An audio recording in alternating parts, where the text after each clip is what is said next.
Olá, rapaziada da Central do Enem. Aqui quem vos fala é o professor Buraslan. Eu estou aqui para gravar uma videoaula rápida para você dar uma super dica sobre o período colonial brasileiro. Sou professor de História da área de Ciências Humanas e Sociais Aplicadas. Então vamos lá, galera.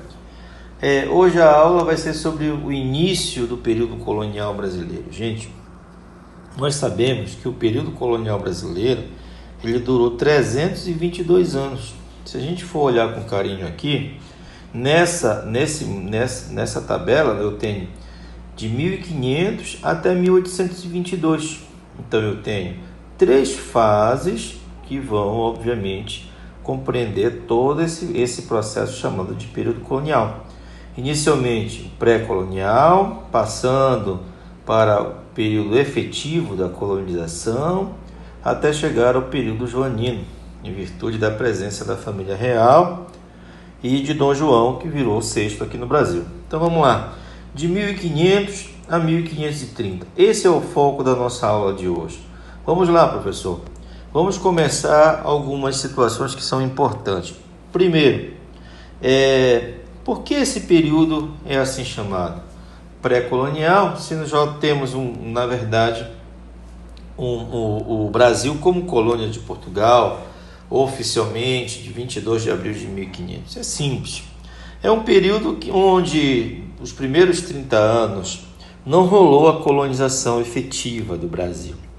Houve uma presença assim, muito esporádica aqui, na exploração do pau-brasil, contato com os índios e tal, primeira missa, entre outros processos.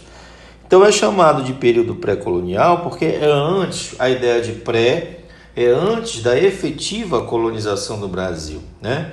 E aí, professor, por que logo no início então não colonizaram o Brasil, já que ele já era uma colônia de Portugal? É simples. Aqui nós vamos ter essa condição de relativo abandono por conta de duas situações pertinentes. Primeiro, o comércio das especiarias indianas ele era muito lucrativo para o Estado português. Era ele que basicamente sustentava a economia portuguesa. E ao mesmo tempo que o Brasil foi encontrado, em 1500, quando ele foi encontrado, as notícias que vão chegar em Portugal, principalmente a partir da carta de Pero Vaz de Caminha, né? Elas não vão ser notícias que vão agradar o rei Dom Manuel. Por quê, professor? Porque a carta dizia: Senhor, nesta terra não há coisa alguma de metal ou ferro, nem lhe ouvimos, nem tal.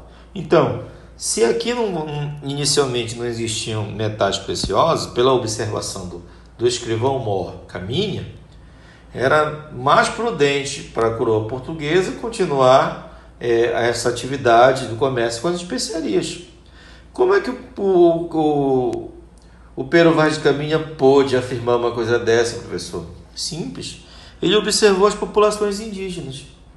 Os índios não usavam adereços em metais. As comunidades indígenas do Brasil não eram metalúrgicas. As que foram encontradas nesse primeiro contato. Então, tudo que eles usavam, adereços, pulseiras, piercing, cordões, brincos, eram ou em madeira, ou em sementes, caroços de sementes, alguma coisa assim. Nada em metal precioso. Então, inicialmente, a ideia que o Caminha teve foi informar o rei que não houve achamento de metais. Aí, esses primeiros 30 anos foram importantes para a história do Brasil? Sim, porque foram nesses primeiros 30 anos que aqui foi encontrado o pau-brasil. E esse pau-brasil, inicialmente, ele vai dar uma certa lucratividade ao Estado português. Tanto é que o rei transformou o pau-brasil em monopólio real. O famoso estanco real de pau-brasil era o pau-brasil exclusivo do rei. E o rei passa essa concessão de exclusividade para Fernão de Noronha. Fernão de Noronha, que no Brasil é conhecido como Fernando de Noronha, ele era, de fato, um fidalgo da coroa portuguesa, um comerciante, que recebe essa missão de explorar o pau-brasil e dar início a esse contexto de exploração. Só para a gente ter ideia, o Eduardo Bueno descreve em sua obra Náufragos, Degredados e Traficantes, que ao longo desses primeiros 30 anos foram levados aqui quase 4 milhões de árvores para o Brasil, beleza? Com trabalho indígena. É o índio que vai trabalhar nesse extrativismo. E é ele que vai ter, obviamente, as primeiras relações com esses portugueses para exercer esse trabalho. Então eu digo para os senhores, o escambo era a relação de troca entre os portugueses e os índios para transformar esse primeiro contato, esse trabalho também, em um trabalho de uma relação amistosa.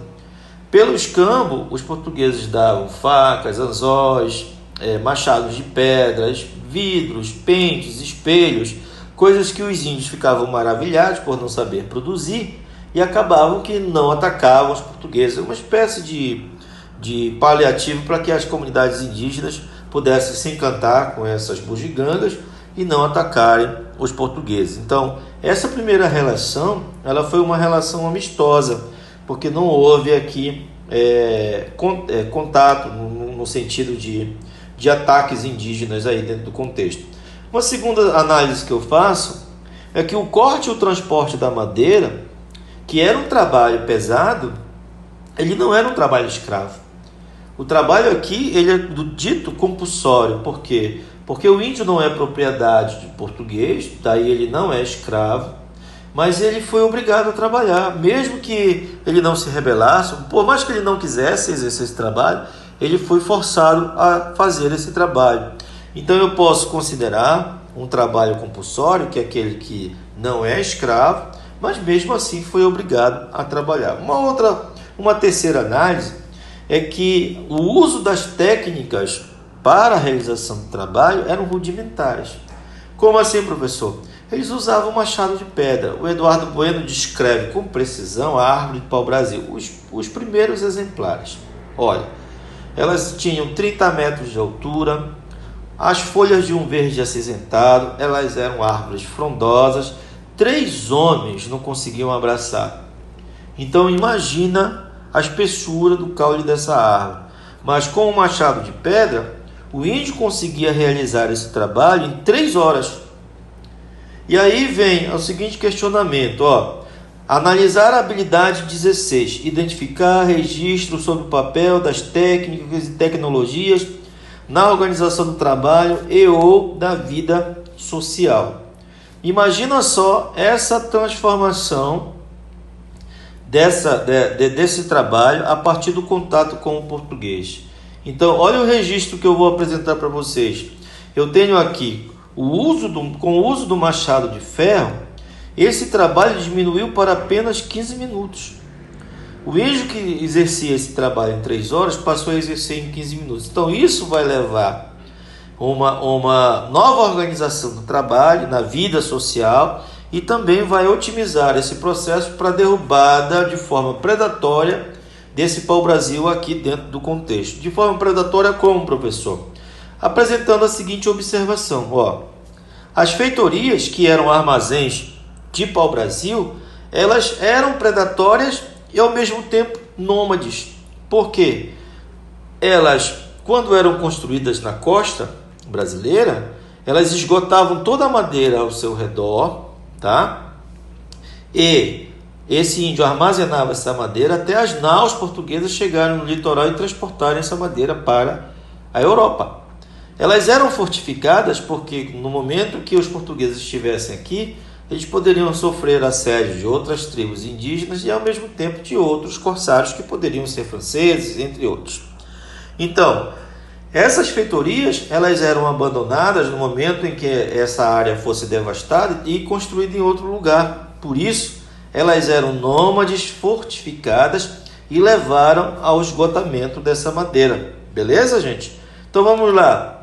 Vamos resolver essa questãozinha aqui rapidinho para a gente fechar essa aula. Para a extração do pau-brasil, os portugueses precisaram da força de trabalho indígena. Em troca, ofereciam aos nativos bugigangas europeias. Qual forma e relação de trabalho implicava a extração do pau-brasil? Simples, gente. Eu apontei para vocês que a forma de trabalho era o trabalho compulsório, tá? Beleza? E a relação era amistosa. Ela era uma relação amistosa porque o escambo permitia esse processo. Então eu venho bem aqui, e procuro trabalho compulsório, né?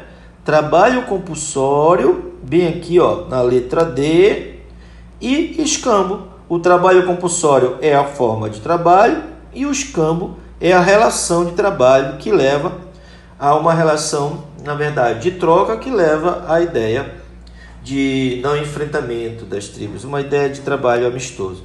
Ok, galera? Então, essa aula de hoje, eu fico por aqui e só tenho a dizer para você, muito obrigado, Central do Enem, fique com Deus.